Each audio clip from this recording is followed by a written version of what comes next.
네, 유승민 작가와 함께합니다. 어서 오세요. 안녕하세요. 자, 오늘 어떤 이야기일까요? 네, 도널드 트럼프 미국 대통령 취임을 앞두고 나흘 앞두고인 상태인데 20일이죠, 20일. 네, 20일입니다. 취임식 초청이 또 화두입니다. 네. 정광훈 목사는 자신이 초청받았다라면서 대한민국의 진실을 알리고 오겠다라고 밝히기도 했고 예. 홍준표 대구시장은 공백 상태인 정부를 대신해서 취임식부터 만찬까지 참석하겠다라고 말하기도 했는데요. 네. 이들이 공통적으로 초청을 받았다라고 주장을 하고 있는데 이 초청의 의미란 무엇일까 취재해봤습니다. 그래요? 네.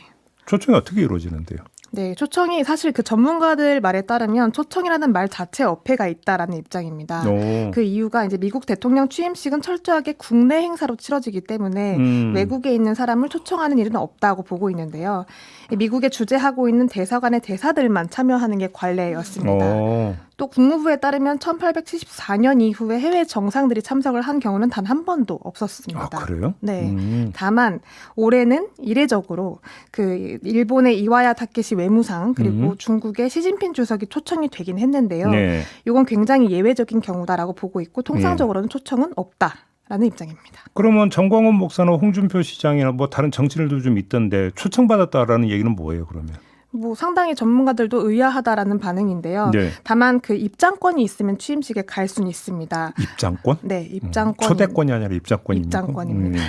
이 입장권은 대사관을 통해서 받는 방법도 있고 거래를 하는 방법도 있는데 거래요? 네, 웃돈을 주고 거래를 하기도 하는데 가장 유력한 창구로 보고 있는 건 상하원에 배분되는 입장권입니다. 여기가 이제 약 22만 장 정도가 배분이 되기 때문에 미국 상하원 의원들한테 의원실에. 배분되는 게 22만 장이나 돼요? 예. 오. 그리고 대사관에서 또 나오는 경우도 있는데 예. 이 미국 대사관에서 근무를 했던 그리고 대통령 취임식 관련 업무를 담당했던 위성락 더불어민주당 의원 이야기를 먼저 들어보시겠습니다. 근데 그 입장권은 상하원 의원실을 통해서 구할 수 있습니다. 제가 옛날에 그 근무할 때 한 40장까지 구해서 의원들 드린 적이 있는데 그 입장권을 구한다 해서 그게 초청장이라고 볼 수는 없습니다. 입장권이 있으면 갈 수는 있는데 그게 5교에 앉는 몇만 명이 앉는 속에 앉아 있는 거거든요. 공식 초청이라고 보기는 어렵습니다. 아, 그럼 입장권 가지고 가서 앉는 자리가 따로 있는 겁니까? 네. 그 취임식 자리 배치도를 좀 살펴보면 네. 그 당선인이 선서와 연설을 할 수 있는 그 주 무대가 있고 그 네. 무대를 둘러싸고 이제 VIP석이 있습니다.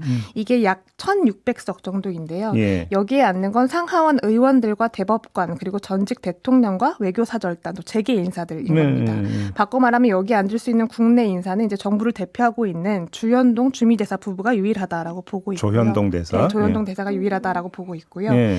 이 상하원 의원실에서 배포한 입장권으로 앉을 수 있는 자리는 여기서 최소 100m, 200m 정도 떨어진 곳에 있다고 합니다. 그러면 쉽게 하면 관중돼서 구경하는 거다 이런 개념이네요? 네, 그런 맥락으로 해석을 해볼 수가 있는데요. 예. 더군다나 그 취임식 같은 경우는 거의 콘서트장이다, 야구장이다라는 우스갯소리가 나올 정도로 기부금이나 친분에 따라서 좌석이 천차만별이라고 보고 있습니다. 그래요? 더군다나 이번 참석 예정자 같은 경우에 약 25만 명으로 알려져 있는데요. 이 사람들을 이제 안전하게 경호하기 위해서 주변에 설치한 경호용 철제 펜스 길이만 48km라고 합니다. 예. 그러니까 상당히 입장권으로 앉을 수 있는 그 자리 자체도 상당히 넓은 면적이다라고 볼 수가 있는데 게다가 그 야외이고 또 간이 의자이기 때문에 예. 그동안 참석을 했던 의원들도 그렇게 오랜 시간을 또 앉아 있을 수는 없었다라고 합니다. 이 전문가들이 보는 취임식, 그러니까 취임식 자체만으로 어떤 유의미한 외교가 될 수 있다고 보지는 않는다는 거죠. 가능성은 희박하다. 말 그대로 구경만 오고 온다. 예. 근데 지금 일부 의원들 같은 경우는 그 저녁 만찬에 참석한다 이렇게 지금 이야기를 하는데 그럼 이건 뭐예요? 네, 그 만찬 겸 무도회라고 불리는 자리가 있는데 예. 이 역시 트럼프가 직접 초청을 하는 구조는 아닙니다.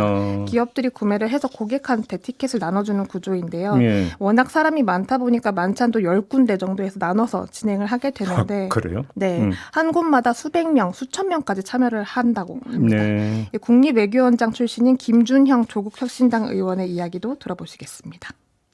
대통령이 이제 한 군데씩 이렇게 가면서 인사하러 다니는 방식으로 진행되기 때문에 그날 트럼프 얼굴을 한번 볼 수 있다는 것도 굉장히 쉽지 않은데 회담이나 이런 것은 상상할 수 없습니다. 그야말로 전혀 낭설이고요.